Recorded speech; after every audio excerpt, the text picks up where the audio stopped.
Okay, following our prayer, we'll do the Pledge of Allegiance. Pledge allegiance to the flag of the United States of America, and the republic for which it stands, one nation, under God, indivisible, with liberty and justice for all. We're almost all saying it ourselves because we just can't get synced up, so don't worry about it. Okay, forgot how to run a meeting already. You're on. Do a roll call, please. Roll call. Okay. You. All right, Mr. Powell. Here. Mr. Gertz. Here. Mr. Lynn. Here. Mr. Albert. Here. Mr. Lindeman. Here. Mr. Fischescher. Here. Mrs. Edichico. Here. Okay, I'm apologize for all the minutes coming out a little bit late. That was my delay. I hope everybody had a chance to look at them, but we'll go through them here. Unless there's any objection, the minutes for the council meeting on January 28th, a legislative meeting of the whole, are approved as distributed. Those minutes are approved. Unless there's any objection, the minutes for the council meeting on February 4th, a regular meeting, are approved as distributed. Those minutes are approved. Unless there's any objection, the minutes for the council meeting on February 11th, a legislative session, are approved as distributed. Those minutes are approved. Unless there's any objection, the minutes for the council meeting on February 18th, a regular session, are approved as distributed. Those minutes are approved. Unless there's any objection, the minutes for the council meeting on February 25th, a legislative session of the whole.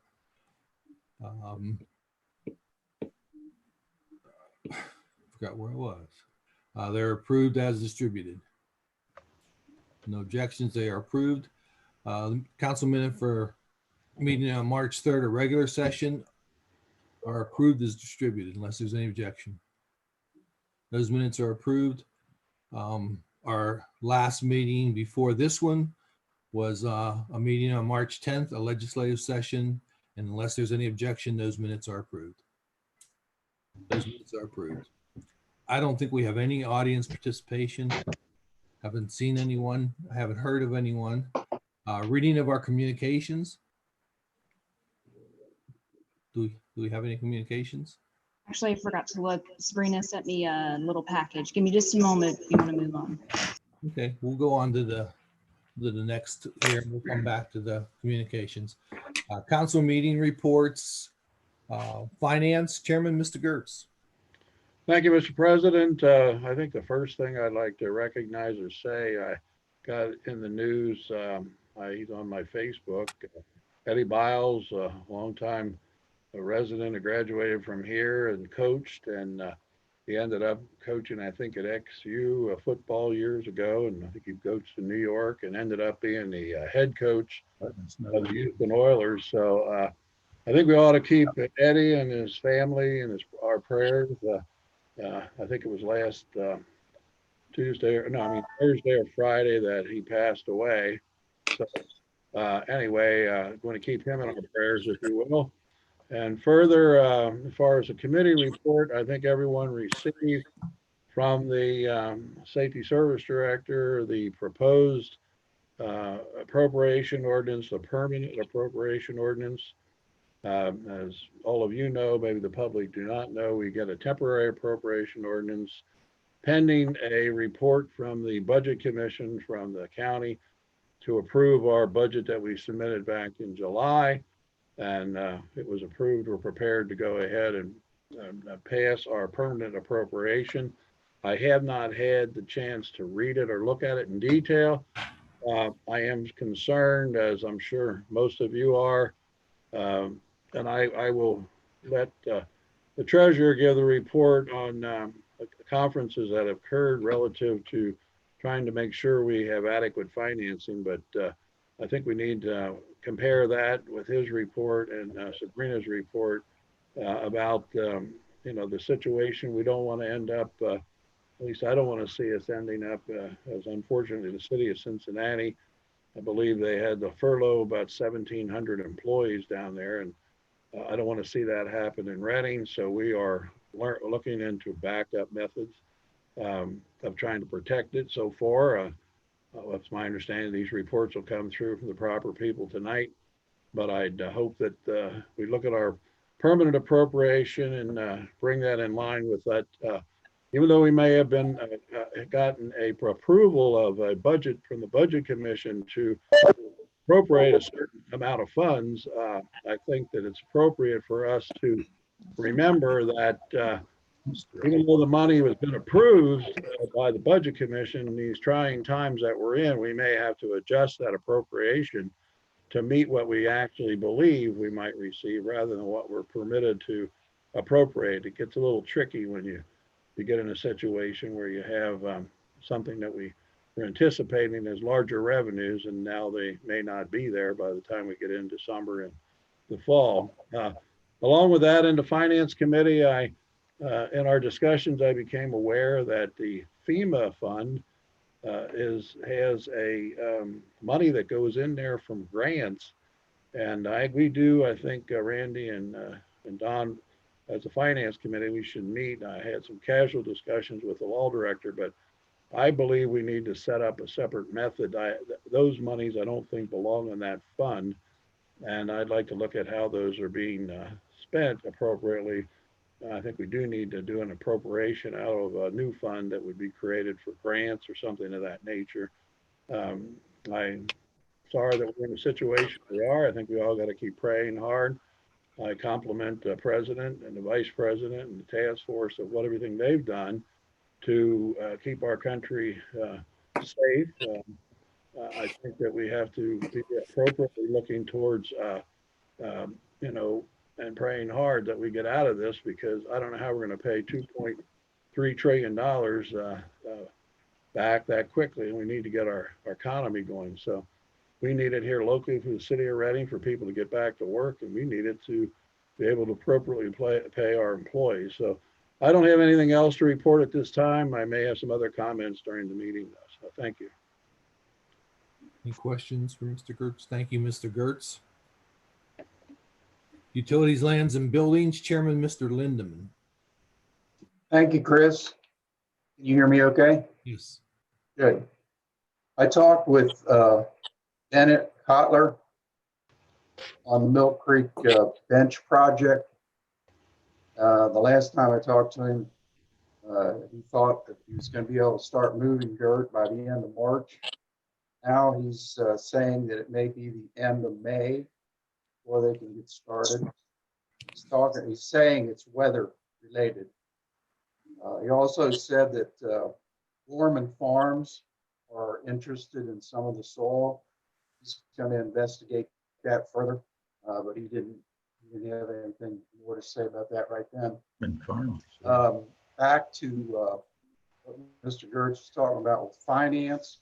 Since we approved the CSO 513 outfall to the Milk Creek, I'm wondering if MSD can send that money ASAP.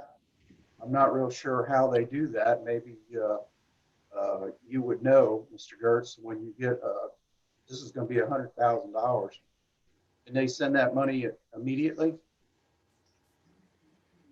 Are you asking me that, Don? I don't know the Yes. answer absolutely, but I would say that that has, I would imagine, already been fully funded, and I would anticipate that they could do that, but I don't know the answer absolutely.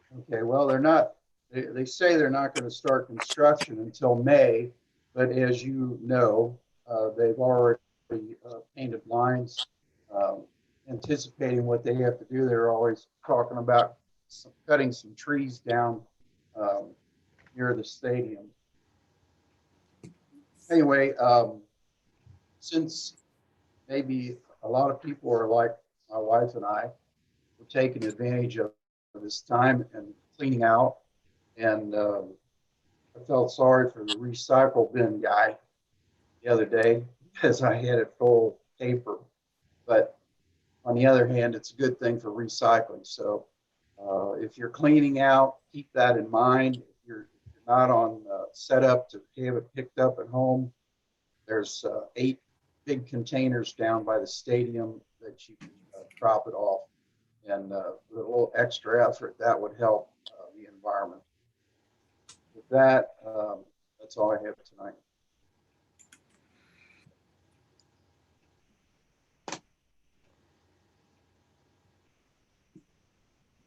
Can you hear me, Chris?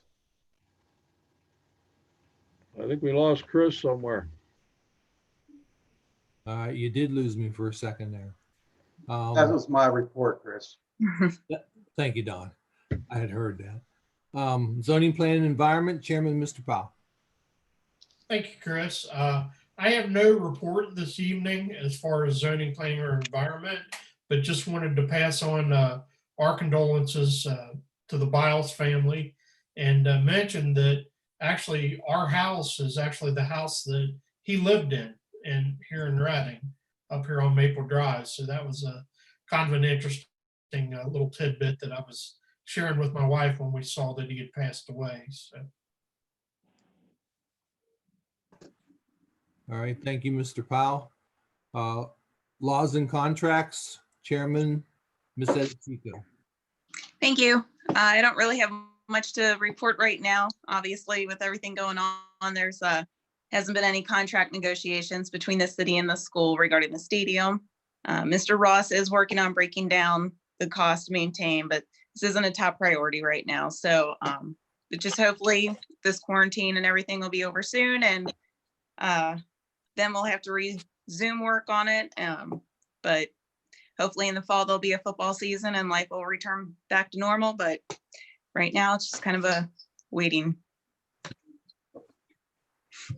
Yeah. And that's all I have for tonight. Yeah, it's going to be interesting to see what happens in China once they start taking all their restrictions and quarantines down. I've heard that both Korea and Japan, who had been doing good, are both now on an upswing. So I think this is going to stick around for quite a while. So I wouldn't hold off on or hold my breath waiting for the end of May to come and everything's going to be normal again. But Right. I think this is the new normal for a while until they at least get a vaccine or some testing that tells you that that you can go back to work with a mask at least. I did have a question for Mrs. Edichico. Did you know whether, I guess he does not have time, I'm not pushing that, but I was just curious if the school board, we, in our committee meeting, agreed that he was going to approach the school to see how much interest they had in purchasing the stadium. Do you know if that is, if he did anything with that? I have not talked to him. I haven't talked to him about that. I know that was something Dave was going to ask Pat to do. I don't know. Dave, did you have a chance to talk to Pat about that? I know a lot's happened since that meeting. I did ask him to do that, but I was wanting to kind of keep it not publicized that was going to be the case. But I guess the cat's out of the bag now. So I was just wanting to put some feelers out to see if they were even interested. But I was not prepared to go public with it at this time. Okay. Well, go ahead, Mrs. Edichico. No, I didn't say anything. I want to be totally go ahead. I want to be totally transparent about this, where it stands and where we're at. And I even took the liberty to do some investigation to find out what it would cost to appraise that facility. So I hope to get some of the response to, we do a lot of work where I'd use appraisers in my business. And there's a group that does a lot of, they're all certified appraisers right up in Sharonville. I was going to try to approach them, see what it would even cost for us to we ought to at least know what the place is worth from value. So I will try to explore that. Hope that the rest of council will, I'll try to get a report to you as soon as I can. Well, that was going to be the next step after we found out if there was any interest. There's, really no reason at this time to even get a price if they're not even interested. So that was all kind of part of the plan. So. Well, I don't agree with that. I think we can find out what it's worth. We've had a lot of discussion about what it's worth. And I don't think it'll hurt us to know what our property values are worth for something like that if it isn't too expensive. Okay, fair enough. Thank you, Mrs. Zetachico. Chris, I had my hand up. Oh, didn't notice it. I'm sorry, Don. Oh, yeah, now I see it. Go ahead, Don. It went down. I would not take my foot off the pedal, Katie. One of the reasons that we pursue the contract so it's continuous is that the distancing for pedophiles. The other thing is that a lot of work needs to be done on the stadium prepared for a football game. So I think we need to have the money in there to do those things. Okay. Any other comments? Thank you, Mrs. Zetachico. Public Health and Safety Chairman, Mr. Fishasher. Thank you, Chris. I've talked several times with Patrick over the past couple of weeks. I'd like to thank him because he was very timely responses with my concerns and did several phone calls and emails. Some of the things we talked about was he got me some information, including the Madera ordinance for the red light at Miami Road in Madera. He's also looking into the DOT grant that was forwarded by Katie. Thank you, Katie. And he's waiting to hear back from ODOT on that. We talked about adjustments to the police and fire appropriations to cover the new hires that we were hoping to have this year. Also, somebody, and I'm not sure it was a constituent, I'm not sure anymore who it was, but had mentioned that a truck got stuck trying to turn into the storage facility at the top of the hill on Galbraith Road. And he was coming east on Galbraith and tried to take a left into there and ended up catching his rear bumper. So we talked about possibly putting a no left turn for trucks there and get them to come down and turn right into that area. The other thing we touched base on was future of Reading dispatching. Mostly, I just want to make sure that he and our committee were on the same page with that. For some other things, Acting Chief Lunsford has obtained a quote from Mobilecom and ST Signs for prepping the cruisers. Mobilecom is $4,500 per vehicle for changeover. This includes replacement equipment such as the cage and radio mounts. S&T Signs is $750 per vehicle for graphics. Total for the three cruisers would be around $15,750. Because of the current situation, I don't look for the cruisers to arrive much before the summer. My recommendation is only have two cruisers done this year to complete the third one the first quarter of 2021. So doing it gives us gives the 240 fund some time to rebuild the unencumbered numbers. And I'll prepare an ordinance for that once it arrives. Just a notice to everyone that the fire department crews will be out servicing and flowing hydrants during the month of April. If you notice that your water is a little bit cloudy or discolored, just turn on the cold water, preferably a bathtub or shower due to the larger volume, and let it run for 5 minutes or until the water becomes clear. There's nothing wrong. It's just when they flow the hydrants, it kind of stirs the water in the mains. I did send a Facebook posting out mentioning, since we're heading into tornado season, to remind the citizens that we are now utilizing Smart 911 for our early warning system. We're no longer using code red. You can sign up at www.smart911.com. There you can select what various weather conditions you would like to be notified of, including COVID-19 state daily updates. You can also find a link on the city's webpage to sign up to this. Since COVID-19 virus is the front and center, I will tell you that Reading is following Governor DeWine's orders. These include stay at home, social distancing, and group limitation to 6 people. Our officers have been advised if they see a violation of state orders for social distancing, they will request that the subjects comply. If it is a business, then a report will be forwarded to acting chief for follow-up. If it's an individual or a group of individuals, they will be issued warning to comply. Further violations will result in a citation and as a last resort, arrest.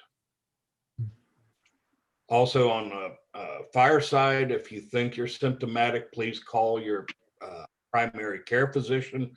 Do not call the EMS unless symptoms are severe. Our first responders are continuing to provide the excellent service we have come to expect. In so doing, they're putting themselves at greater risk of being exposed to this virus. Because the extreme close quarters that our PD and fire department have to work, it is just one member. If just one member should contract the coronavirus, it's spread among the entire members of that department, and it could be very devastating to this city. Once this pandemic has subsided, if nothing else should come of this, it should be a wake-up call to every member sitting here on the true evaluation of our existing structures and facilities and the need to bring these up to today's standards. And other than the fact that I did find out today that the police chief's test is being contested, so it'll be a little bit before we find out who the new chief is. That is my report, Chris. Any questions from anyone? Yes. Go ahead. Can you see my hand? Yeah, I can see it. Sorry. You're Okay. clapping. Well, I thought that's what you wanted to put it up, the reason. So, I'll try. Randy, I thought it was appropriate, since it's your report, to send out our thanks to the police, fire, and public works department, the above and beyond the duty. I'm not going to mention a name, but I know that some of our wonderful citizens in Reading have not missed to appreciate them. I know that Nell's Raffles company up there has provided some food from one of the citizens to the fire department for sure. So that's very nice and very thoughtful. And probably wouldn't take you too long to think who that was, who did that, but thanks to all of them. Yes, I agree. They're all in, and you know, the service department guys were out today and picked up some limbs that I had sitting out front. And you look at how this affects the city, and, little things like having a chase vehicle for the grinder now, the mulcher, Right. because it can't have 2 people in the cab. It's just little things like that where, the gas prices or gas costs are going to go up for the service department. And, you look at the parks, and I purposely left the parks off because I know Tom probably will want to talk about that, and I know he has nothing else to talk about. So I will let that go for him, and, we'll leave it at that, but they're doing an excellent job. I do know when the fire department rolls on any runs, and needless to say, they've been extremely busy. All right. Thank you, Mr. Fischescher. Service Chairman, Mr. Albrink. Thank you, Mr. Albright.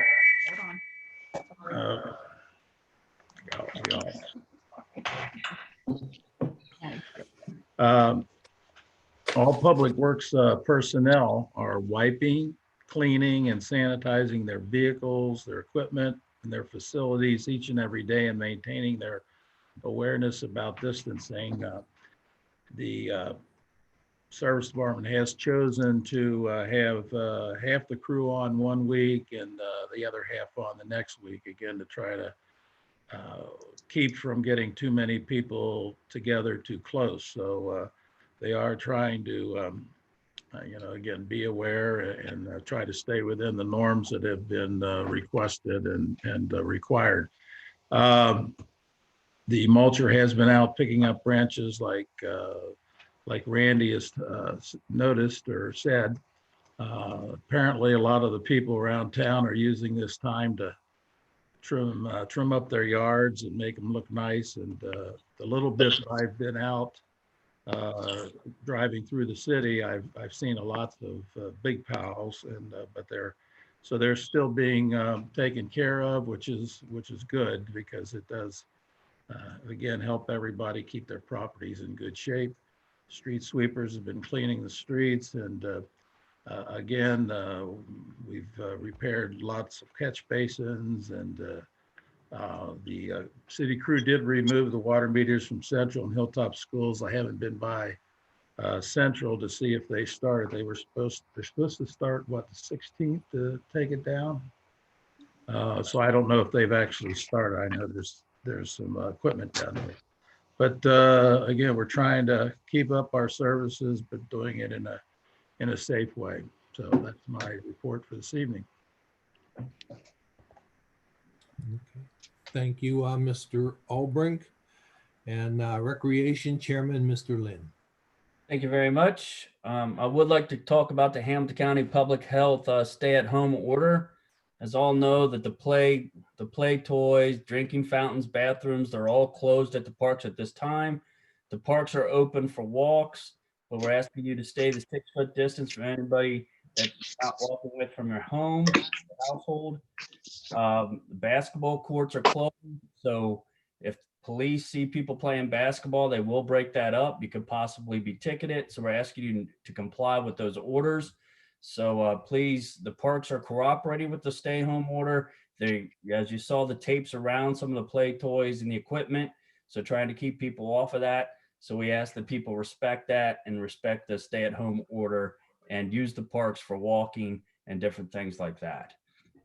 The last committee meeting we discussed about buying a $16,000 mower and 2 drinking fountains that are $7,000, but because of this possible budget problem that Ready because of this, I'm going to talk to Patrick about if it's still something we should look into or something we could hold off on just to make sure that the city has enough money. So as of now, I think that we should be careful what we spend, because the money coming in and is not as much as we used to get. So with that being said, that's all I have for my report. All right, thank you, Mr. Lynn. We'll go to any other business. Tony, you said you might have had some other business. Not actually. I mean, I can save it for another meeting. I thought we would. I thought the other elected officials, the treasurer, the auditor, would want to talk about the issues that we made in this. Okay, we'll get to law the director concerning the calls we made about trying to get funding. I wasn't going to steal their thunder. I didn't initiate that process. I'd rather they took on those discussions. Okay, we'll go to them next then. We'll go to the law director, Mr. Stevenson. Chris, I don't have any real report. I would indicate to all of you that unless you're telling me differently, I think we're going to go ahead and file an appeal on the Duke Pipeline case to the Supreme Court of Ohio. I know that Blue Ash and Evendale are planning on doing the same.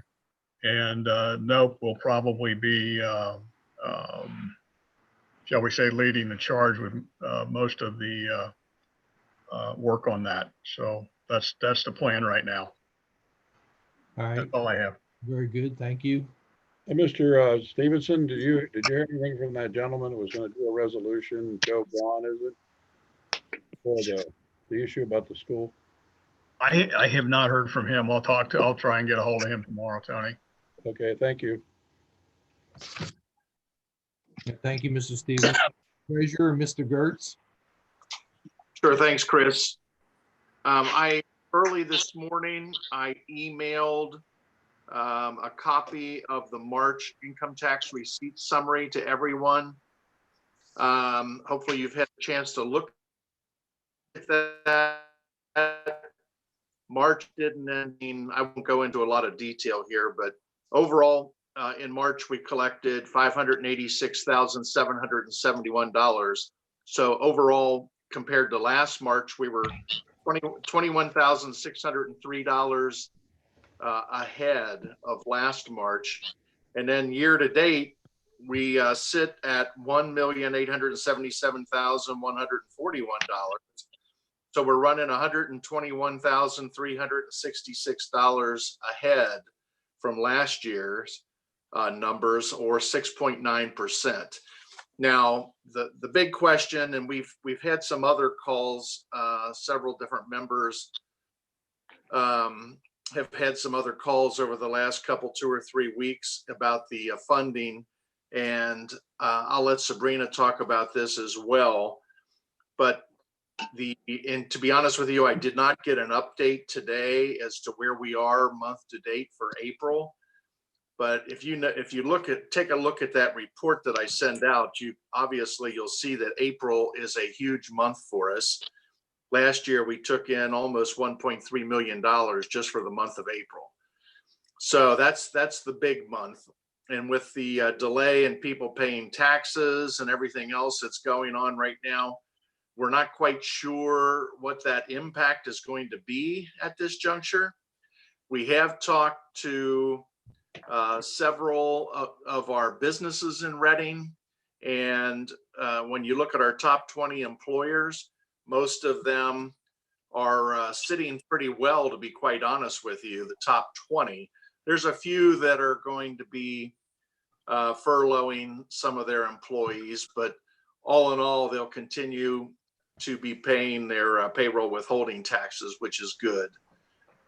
So what I'll do every week will be giving a update of where we're sitting month to date, because April obviously is a critical month for us. Now, over and above that, we had a couple of meetings, as I said earlier.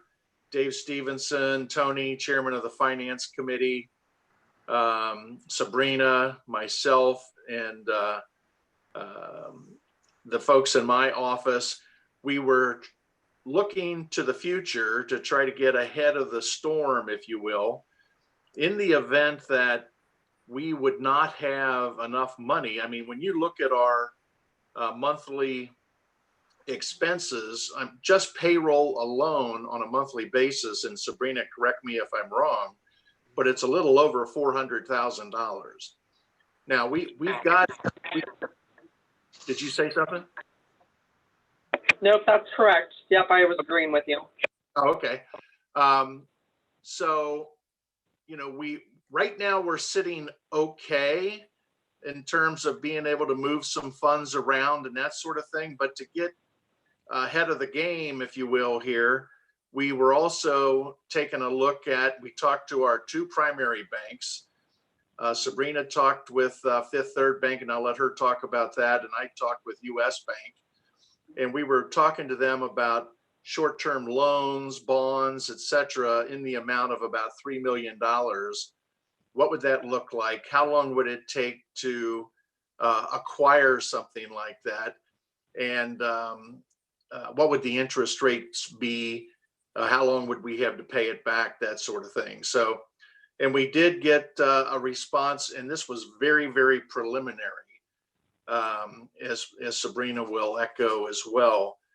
But with US Bank, they said that they could work with a bond company and get us the $3 million for a year at an interest rate of about 1.5% roughly. I think it was 1 to 1.5, if I remember correctly.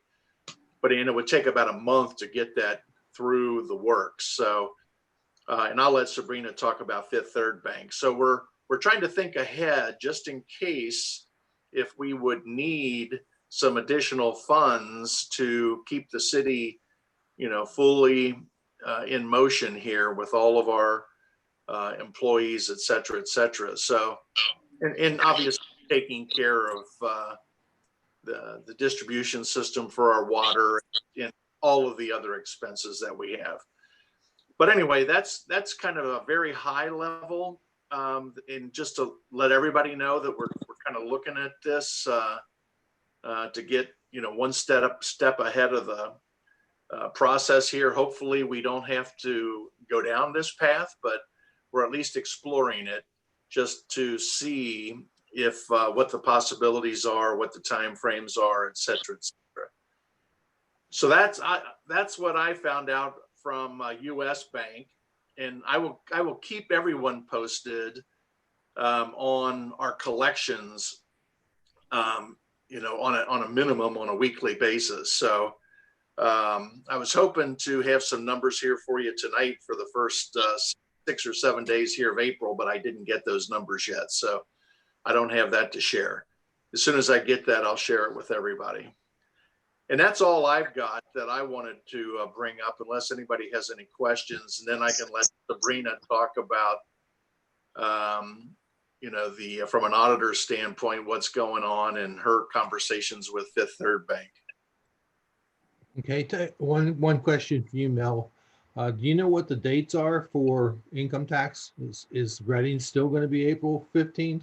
No, Reading, according to our ordinances, will comply with everything that the state of Ohio does. The state of Ohio has officially extended their income tax through July 15th, just like the federal government.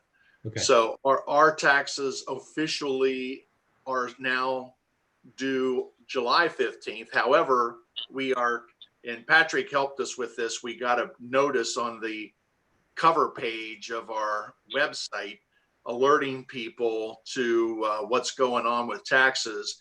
And we are continuing to encourage everyone to go ahead and file their taxes. And if they owe us money and they can afford to pay it, pay us, please. So that's a constant conversation we're having with everybody that pays Reading taxes. So, but the official date now is July 15th. But if you were paying quarterly, you still need to pay by the end of your quarters. Right, exactly. Okay. Mel, in addition to the tax deadline being extended, for those of you who have to file financial disclosures with the Ohio Ethics Commission, those are also due on July 15th. Okay. Just two comments I'd like to make. One is that so if I understand it correctly, and as our discussion, we're going to do a bond anticipation note for $3 million. It doesn't mean we have to borrow $3 million. It's kind of like an equity loan is what we're trying to look at it as, and draw from it when we need it. Does that sound correct, Mel and Sabrina? Yeah, that's what we discussed with US Bank. I'm not sure about Fifth Third or that was actually a short-term loan. Sabrina can talk about that one. Okay. Yeah, there's a couple different options we were sent from Fifth Third as well. The other thing, I know clients and people that are approaching and pursuing. Matter of fact, they're getting overloaded of these SBA loans for keeping their employees going. And I believe, Sabrina, you sent something out, but I apologize, I haven't read it in detail yet. But hopefully the federal government will be providing some ability for us to borrow that way. And now the SBA loans, for people that are out there listening, those small businesses, you can borrow the money, it's my understanding, and for 8 weeks to pay your help, so that way, if you continue to pay your help, you keep taking out withholdings, that comes to the city.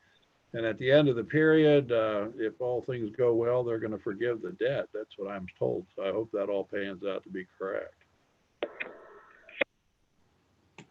Yeah, that's what I've heard too, Tony. So I concur. Any other questions for Mel? Thank you, Mr. Gertz, and then the auditor, Ms. Smith. Thank you, Chris. So just to kind of talk about many of the subjects we've already talked tonight, the SBA loan for the small businesses, I've actually applied for that for my other employment at Big Brothers Big Sisters of Greater Cincinnati. The application was fairly short and fairly straightforward, but it does provide relief of 2.5 times your payroll.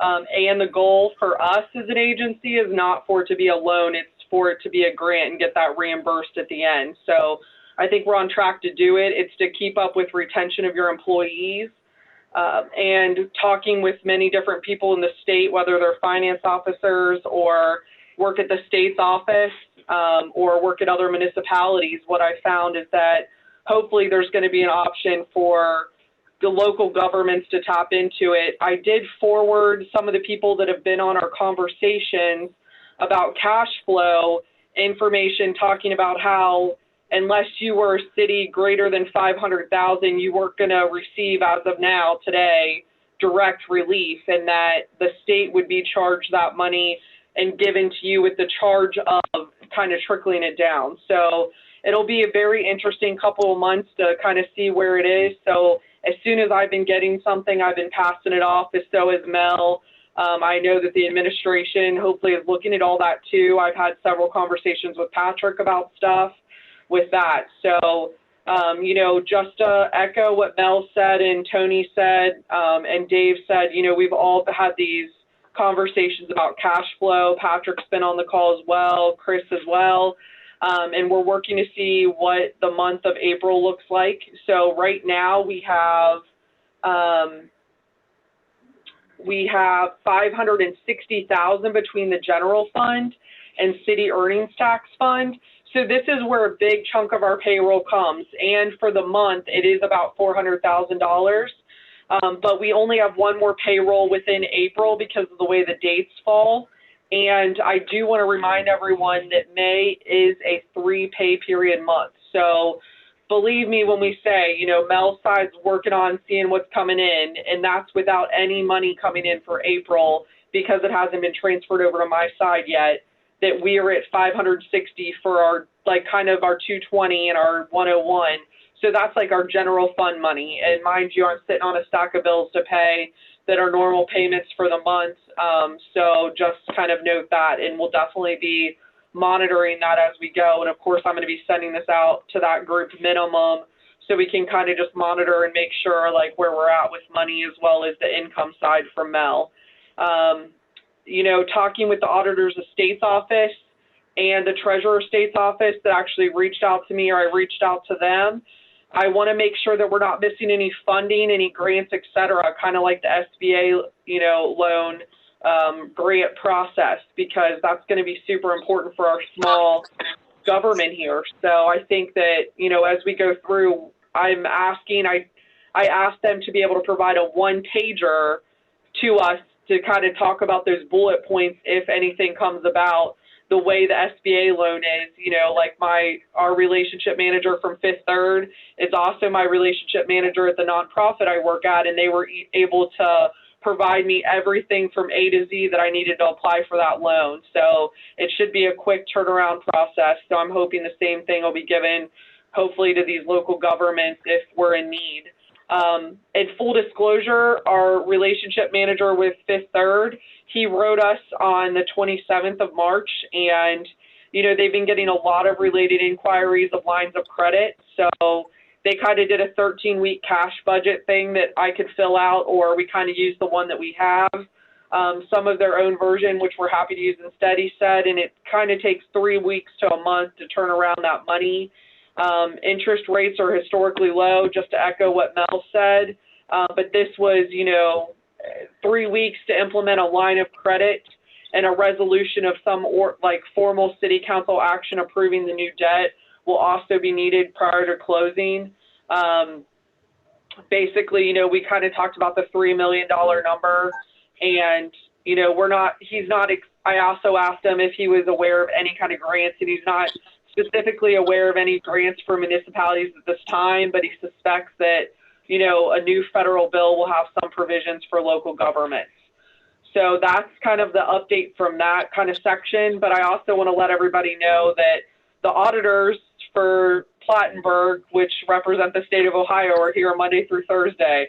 So one thing that has not been delayed has been the timeline that things are due. I've heard talks about them. Our audit's due at the end of May, but, you know, kind of pushing that back to June.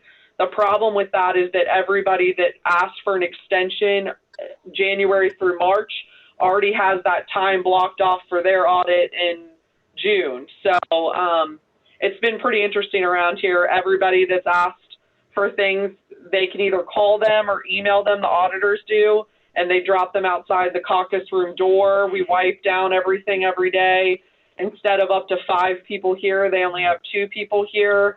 They're trying just to gather all the testing, the field testing they have to do, and everything else has been off-site. And that's the stuff that I work on preparing with all of our departments throughout the year up until this point. So, but the field testing is the part they have to get done. So I want to make everyone real aware of that. And I'm sitting in City Hall right now. I'm just trying to work on my normal work after this meeting. So, and I want to let everybody know that just today, deadlines for payments for the Ohio Public Works have already been pushed back. So I think if we have any state funding or federal funding that is due or owned by a loan, we're going to see the same kind of culture to pushing back payments. So the July 2020 loan repayment for 6 months has already been pushed back to January 29th. So it's kind of interesting. I'm going to definitely keep up with this as it moves, but those are, you know, 0 interest loans anyway, but they're already pushing back the payment dates. And Chris, I just have a couple of things for, you know, other updates from We Thrive later, but those are all the updates for me, unless anybody has any questions.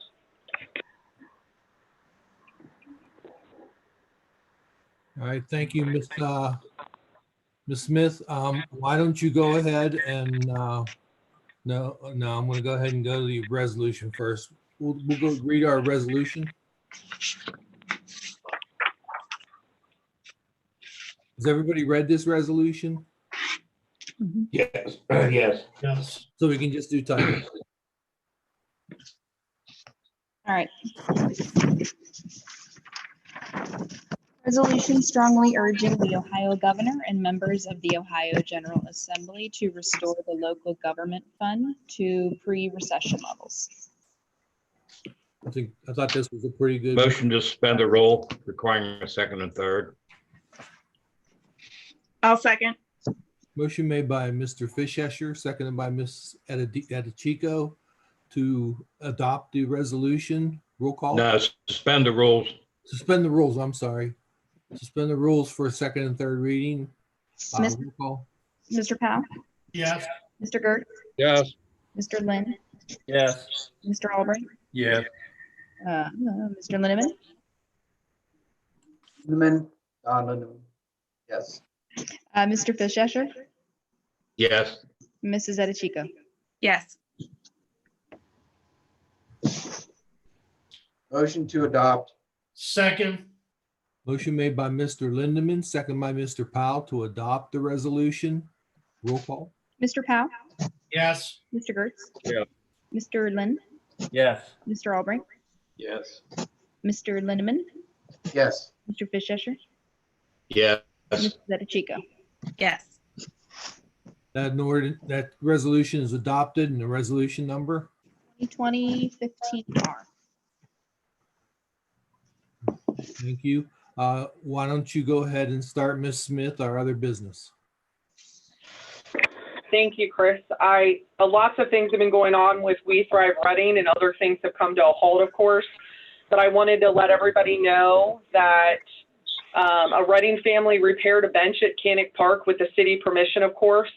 And it's currently getting 2,100 likes on Facebook, so on the We Thrive Reading page. So that's pretty awesome.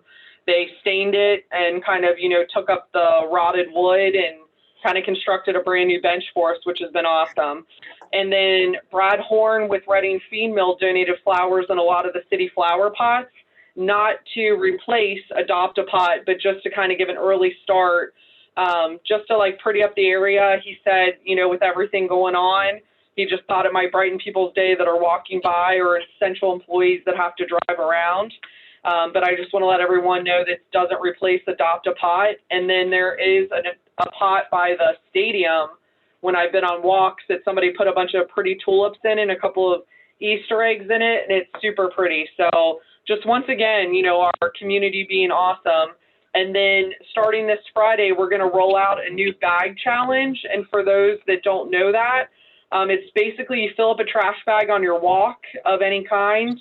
And with Earth Day being in the month of April, with, kids getting a little stir crazy, or, people in their 30s, people in their 70s, people in their 60s that want to keep good social distancing, but help out, wear some gloves and pick up, a bag of trash. We're going to be asking for people to post, when they did it, as also if they want to upload a picture of them doing it.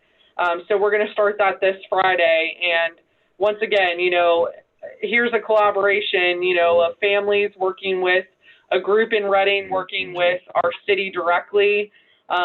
It's just awesome. There's lots of things going on. All right, thank you, Ms. Smith. Anyone else that wants to share some other business? Mr.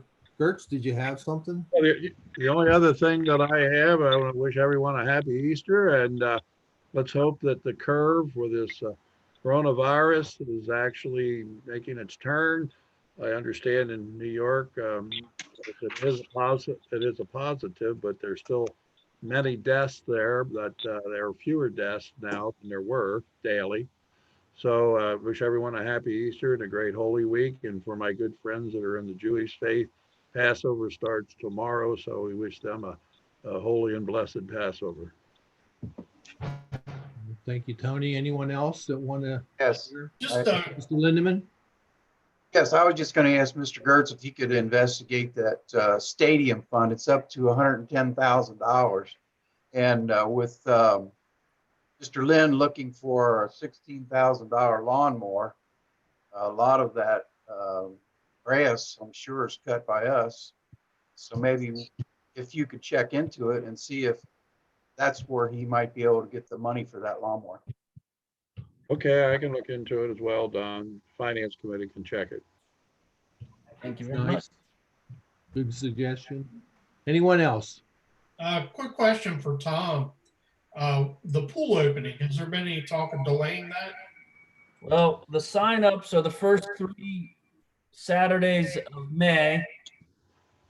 And as of now, we're not sure how long that the stay-at-home order will last. So we'll know that the 1st of May. So if that's lifted, the signups will be right on schedule. We'll keep it that way. But that was the last time that I talked to them. Okay. Hey, Chris. Yes. My communications earlier, the only thing that I have, can you hear me? I'm sorry. Yes. Okay, I'm sorry. Was just from the Department of Commerce, Division of Liquor Control, the notice to legislative authorities, objections to renewal of the liquor permit. So typically we just forward this on to the Chief of Police. I can do that if that's what we'd like us to do for this as well. But it's just a notice that all permits to sell alcoholic beverages in your political subdivision will expire on June 1st, 2020. In order to maintain permit privileges, every permit holder must file a renewal application. So just the standard letter we get every year. Just wanted to make sure that it was reported that I got that and have communicated. Okay, unless there's any objections, we will go ahead and mark that communication received and filed, and you will forward it on to the police chief. Thank you. Anyone else? All right, the good first meeting. We'll be doing this again next Tuesday, and see you at 7:15 or 7:30. Thank you. Good night, everyone. Thanks, Chris. What's that? Thank you all. Thank you. Thank Happy you. Easter. Thank you. Thank you. You guys have a good day. Have a good Easter. Thank you. Thanks. All right, stay safe.